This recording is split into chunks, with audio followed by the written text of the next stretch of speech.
ұлттық университеттің ректорлары министрлікке бағынбайды деп естиміз. Сондай жағдайда сіздің шамаңыз жете ме жалпы бұл талапты орындатуға?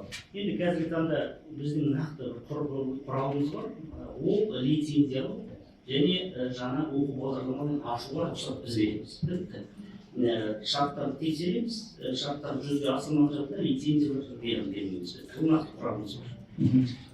Әл-Фараби атындағы университет, екінші сұрақ. Әл-Фараби атындағы университет сосын Бакудегі жер мәселесі әлі күнге дейін бар.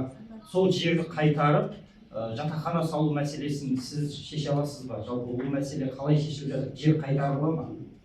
Жер қайтарылу процесі басталды осыдан 2 жыл бұрын, және де сол қайтарылған жерлерде, мысалы, қазіргі таңда Әл-Фараби атындағы ұлттық университетінде биыл үлкен жаңа құрылыс жоспары бекітілді, басталады. 3,5 гектар жерді игереміз. Келесі 3-4 жыл ішінде оның ішінде жатақханалар, жаңа оқу корпустары, зертханалар көзделген 3,5 гектар игерілу басталды. Биыл басталады. Жоспар бекітілді, оның жоспарлау дизайны бәрі дайын. Нақтылау сұрағы, ана Әл-Фарабидің университетте салынған жалпы Құлбаевтың фирмасына қатысты сауда кешені бар, сондай деп айтылады. Жалпы бұл мәселеге байланысты Құлбаевпен байланысты бір шешімге келе аласыздар ма? Оларды бұзып тастауға немесе жатақханаға айналдыруға деген. Онымен қазіргі таңда Аманат партиясы үлкен жобасы бар. Жерге қатысты, жердің қайтаруына қатысты депутаттарымыз айналысып жатыр. Біз керекті бүкіл жәрдемді қазір әкімшілік тарапынан көрсетіп жатырмыз. Мынау алдында сізге сұрақ қойған болатын, Ишанқұловтың жаңа жалға дипломға қатысы бар туралы, ол кісінің қолы қойылған туралы, қылмыстық іс қозғалған туралы. Енді осы іс не болды бүгінгі күнге? Талғат Ильясұлының соттың шешімін күтіп отырмыз. Соттың шешімі қалай болады, қалай шығады, соның... Енді ол жерде дипломдар нақты анықталды ғой. Факті жерде ұсынылған, нақты анықталды. Бұл жерде Почеркевичский лицензия жүргізілді ма? Ишанқұловтың нақты қолы қойылды ма? Соттың шешімі жоқ. Соттың оны анықталған. Сондықтан біз күтіп отырмыз. Қалай шешім шығады, соны нақты айтып мына сіздердің министрлікте университеттердің кадрлық саясаты қалай қадағаланады айтыңызшы.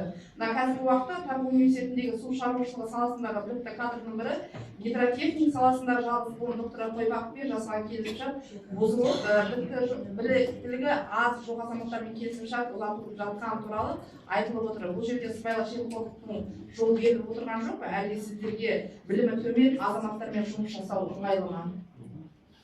Өкінішке орай Тараз университетінде бірнеше фактілер бар бұнда. Сондықтан біз өзіміздің тексеру жұмыстарымызды бастаймыз. Ондай фактілер анықталған жағдайда тиісті шешім қабылдаймыз. Ол проблемалар бар. Таргудағы мәселе бойынша айтайық, сіз жаңа көптеген мәселелерді білем дедіңіз ғой. Біз арнайы тексеруді жібереміз жақында. Қашан жібересіз? Ақпан айында. Осы Қойбақов туралы білесіз бе мәселені? Ақпан айында жіберетін боламыз. Сказали, что эндаумент фонд нужен. А сколько может университет самостоятельно заработать, если такой фонд все-таки будет запущен? Все зависит от научного потенциала университета. За рубежом крупные частные университеты, как Гарвардский, Стэнфордский, имеют по 30-40 миллиардов долларов эндаумент фонда накоплено. Это и пожертвования выпускников, это и большие инвестиции, которые привлекают эти университеты от больших компаний. Поэтому развитие научного потенциала университета, вот это ключевой вопрос. А вот мы сейчас переводим 15 университетов, отобрали их отдельно в разряд исследовательских. 4 университета уже получили статус в прошлом году.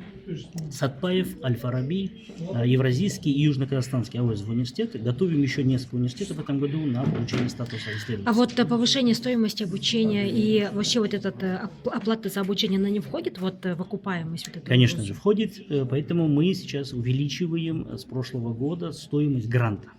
То есть в основном университет... Нет, платное отделение. Платное отделение мы все-таки здесь держим консервативную политику. Она не изменится в ближайшее время? Сильные изменения, но увеличиваем мы государственный образовательный грант. Почему? Потому что основной заработок сейчас многих региональных, в первую очередь, университетов за счет грантов.